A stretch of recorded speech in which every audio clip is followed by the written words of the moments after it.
Bonjour à tous, voici la vidéo sur le steak flambé en salle. Passons d'abord en revue le matériel nécessaire.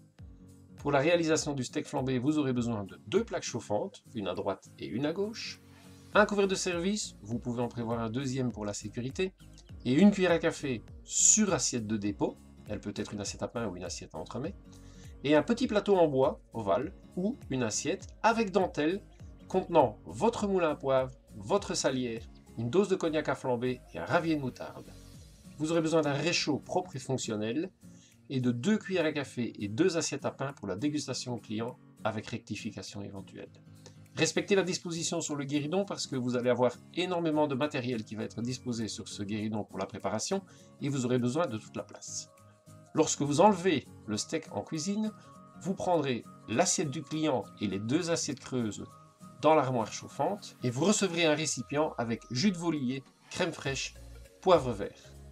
Assurez-vous que la sauteuse a été bien dégraissée car vous n'aurez pas d'endroit pour vous en débarrasser en salle et un excès de matière grasse peut faire cailler votre sauce. Vous sanglerez donc les 2 assiettes creuses et l'assiette client dans votre lito sur lequel vous déposerez l'assiette d'accompagnement et la sauteuse dans la main droite. Lors du transport, veillez à ce que le manche de votre sauteuse se trouve bien dans l'alignement de votre avant-bras. S'il dépasse, vous pouvez entrer en collision soit avec un obstacle, une porte ou un meuble, ou un collègue et provoquer un accident, ce qui serait fâcheux. Déposez donc les assiettes creuses et l'assiette du client sur les plaques chauffantes. Les assiettes creuses se déposent sur la plaque de gauche, non pas comme ici. Et reprenez votre sauteuse pour aller présenter la pièce de bœuf au client.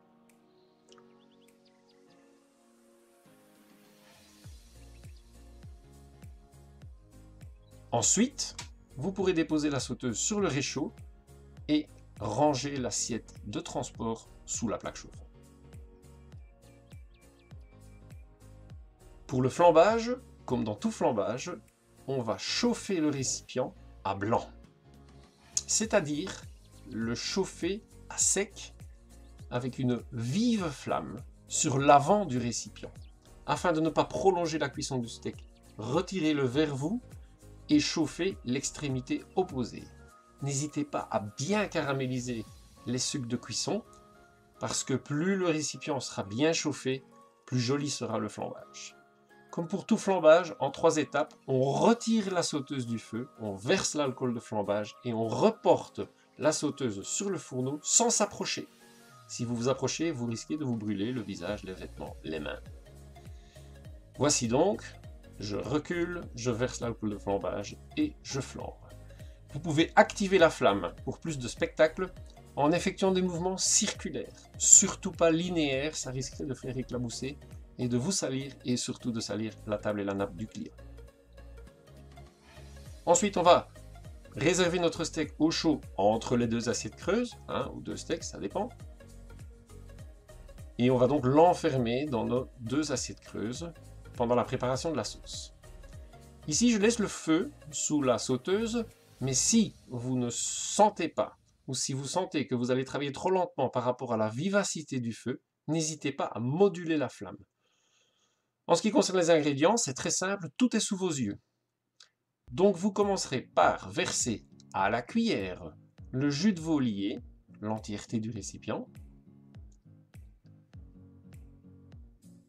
Vous voyez ici, on voit que le jus de volier commence à bouillir. D'ailleurs, je vais, par sécurité, éteindre le feu parce que je ne maîtrise plus la chaleur, la température, l'ébullition. Et je préfère reprendre l'ébullition lorsque tous mes ingrédients seront ajoutés. Je verserai la crème, mais seulement une partie. J'en réserve un peu pour la suite de la préparation, au cas où le client trouverait la sauce trop salée ou trop épaisse. J'utiliserai donc l'excédent de crème pour rectifier. Saler, poivrer, ajouter le poivre vert. Le poivre vert peut être ajouté au moment du flambage. Ce n'est pas une erreur si vous le suez et que vous le flambez avec le steak. Et vous ajouterez également une pointe de cuillère à café de moutarde.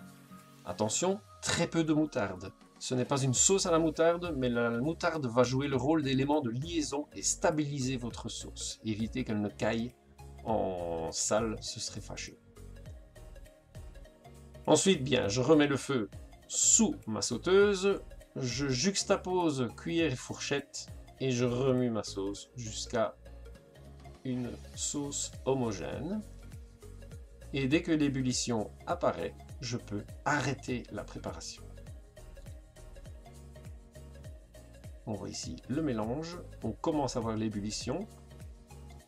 J'arrête donc le gaz et je vais prélever une cuillère à café afin de faire déguster la sauce obtenue au client. Petite cuillère à café sur une assiette à pain. S'il y a 2 clients, vous pouvez faire goûter en une fois aux 2 clients.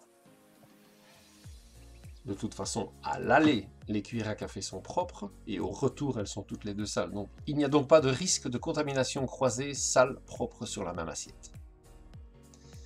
En admettant que la sauce doive être rectifiée, c'est le moment de le faire, en ajoutant de la crème, si c'est trop épais ou trop salé, ou en ajoutant du sel ou du poivre selon les désirs du client. Ensuite, je vais récupérer le steak et le réchauffer dans la sauce préparée. C'est très simple, je le remets dans la poêle, je reporte à ébullition, je le remue sur les 2 faces dans la sauteuse, et puis je viendrai le dresser sur l'assiette définitive, l'assiette client, que vous voyez ici, je porte à gauche afin de réduire le transport et donc les risques de salissure. Et comme c'est une viande poêlée, je vais la napper complètement. À l'inverse d'une viande grillée, où si le cuisinier s'est amusé à nous faire un beau quadrillage, eh bien on ne la nappera jamais de sauce, une viande grillée. Une viande poêlée, par contre, peut être complètement recouverte de sa sauce. Immédiatement, je vais servir l'assiette au client.